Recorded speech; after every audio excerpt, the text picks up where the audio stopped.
ഇപ്പോൾ T Siddique MLA telephone ലൈനിലുണ്ട്.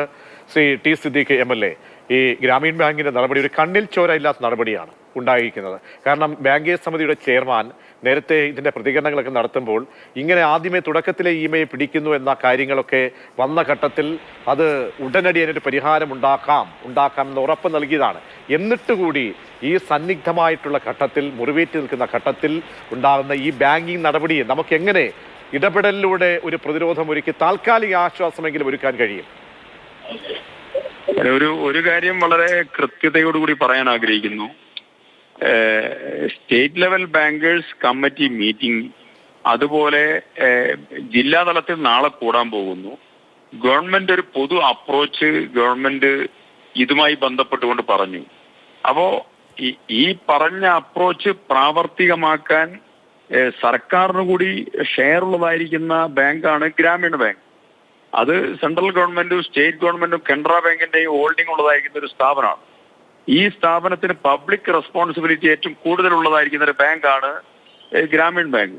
Gramin bank ഈ പാവപ്പെട്ടതായിരിക്കുന്ന ആളുകൾ, അർദ്ധരാത്രിയിൽ ഒലിച്ചുപോയി സകലം തകർന്ന് ജീവൻ നഷ്ടപ്പെട്ടതായിരിക്കുന്ന ആളുകളുടെ ഒരു 10,000 രൂപ സർക്കാർ കൊടുത്തത് 10,000 മാത്രമാണ്.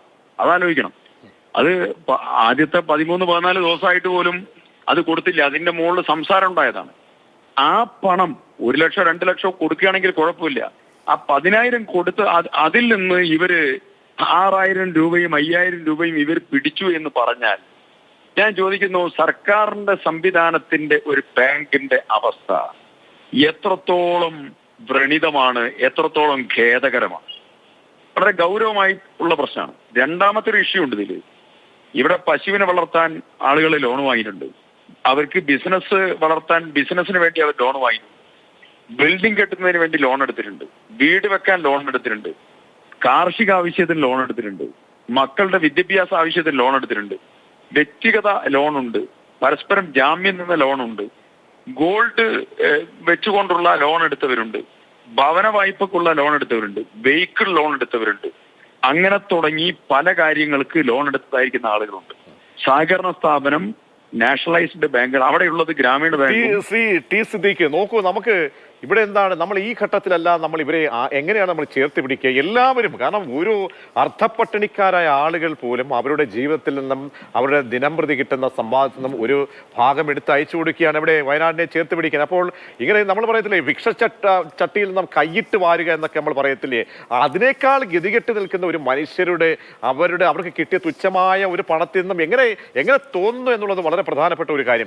രണ്ട്, ഈ മൊറട്ടോറിയം അടക്കമുള്ള കാര്യങ്ങളിലൊക്കെ നാളെ ഒരു നിർണായക യോഗം നടക്കാൻ പോവുകയാണ്. ഇതിലൊക്കെ ജനപ്രതിനിധികൾ, താങ്കളെ പോലെയുള്ള ജനപ്രതിനിധികളുടെയൊക്കെ തന്നെ ഒരു ശക്തമായ ഒരു വികാരം പ്രകടിപ്പിക്കണം. അവർക്ക് ഇത്ര നാളത്തേക്ക് അവർക്ക് നിശ്ചിതമായിട്ടുള്ള ഒരു അവധി വാങ്ങി നൽകേണ്ട സാഹചര്യമാണ്.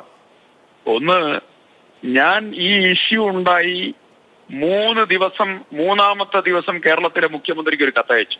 2 കാര്യമാണ്. ഒന്ന്, അടിയന്തര ധനസഹായം 2 ലക്ഷം കൊടുക്കണം. 2, മുഴുവൻ കടങ്ങളും സർക്കാർ ഏറ്റെടുത്ത് ജനങ്ങളെ ഇതിൽ നിന്ന് ഒഴിവാക്കണം. സ്വകാര്യ ധനകാര്യ സ്ഥാപനങ്ങളുടെ പീഡനത്തിൽ നിന്ന് ഈ ജനങ്ങളെ ഒഴിവാക്കണം. ഞാൻ അവിടെയുള്ള ജനങ്ങളെ അറിയുന്നത് കൊണ്ടും അവരുടെ പ്രശ്നങ്ങൾ അറിയുന്നത് കൊണ്ടും വളരെ ഉത്തരവാദിത്വത്തോടു കൂടിയാണ് ഗവൺമെന്റ് കത്ത് കൊടുത്തത്, മുഖ്യമന്ത്രിക്ക് കത്ത് കൊടുത്തത്. ഞാൻ കളക്ടറോട് സംസാരിച്ചു, മന്ത്രിസഭ ഉപസമിതിയിൽപ്പെട്ട ആളുകളോട് സംസാരിച്ചിട്ടുണ്ട്. പക്ഷേ പ്രധാനമന്ത്രിക്ക് കത്ത് കൊടുത്തു. പ്രധാനമന്ത്രിക്ക് കത്ത് കൊടുത്തപ്പോൾ നാഷണലൈസ്ഡ് ബാങ്കുമായി ബന്ധപ്പെട്ടതായ ഇത്തരം സാഹചര്യങ്ങൾ സർക്കാർ ഏറ്റെടുത്ത് ഇത് ഒഴിവാക്കണമെന്ന് പ്രധാനമന്ത്രിക്ക് ഒത്തുകൊടുത്ത ഒരാളാണ് ഞാൻ ഒരു കാര്യം ഇതുമായി ബന്ധപ്പെട്ടുകൊണ്ട് പറയാം. ഈ ചൂരൽമല മുണ്ടകൈ മേഖലയുമായി ബന്ധപ്പെട്ടുകൊണ്ട് മുഴുവൻ തകർന്നതായിരിക്കുന്ന ആളുകൾ, ഞാനിപ്പോ ഒരു റീസ്റ്റോർ തുടങ്ങാനുള്ള കാരണം, ഒരു കുടുംബം എല്ലാം നഷ്ടപ്പെട്ടതായിരിക്കുന്ന ഒരു പുരുഷനും സ്ത്രീയും വന്ന് അവർക്ക് ഡ്രസ്സ് വാങ്ങാൻ പണം ചോദിച്ചതാണ് ആ റീസ്റ്റോർ തുടങ്ങാനുള്ള കാരണം. അവരുടെ അവസ്ഥ ഏതാണെന്ന് പറയാനുള്ള കാര്യം ഞാൻ പറഞ്ഞത്. അവരുടെ അവസ്ഥ അതാണ്. അവരുടെ കയ്യിൽ സർക്കാർ കൊടുത്തത് 10,000 കേവലം അക്കൗണ്ടിലേക്ക് ഇട്ട് കൊടുത്തത്. അതും 13, 14, 15ാമത്തെ ദിവസമാണ് ഈ പൈസ ഇട്ട് കൊടുക്കണേ. അതിൽ നിന്ന് 6,000, 5,000 പിടിക്കുകയാണ്. ശരി, എന്തൊരു ക്രൂരമായ നടപടിയാണ് ഈ ചെയ്യണേ. തീർച്ചയായും ശ്രീ ടി സിദ്ദീഖ്, നാളത്തെ യോഗത്തിൽ ശക്തമായ സമ്മർദ്ദം ചെലുത്തണം, ശക്തമായ രീതിയിൽ വാദിക്കണം. താങ്കൾക്കൊക്കെയുള്ള ഒരു സാന്നിധ്യം നാളെ ആ യോഗത്തിൽ ഉണ്ടാകുന്നുണ്ടെങ്കിൽ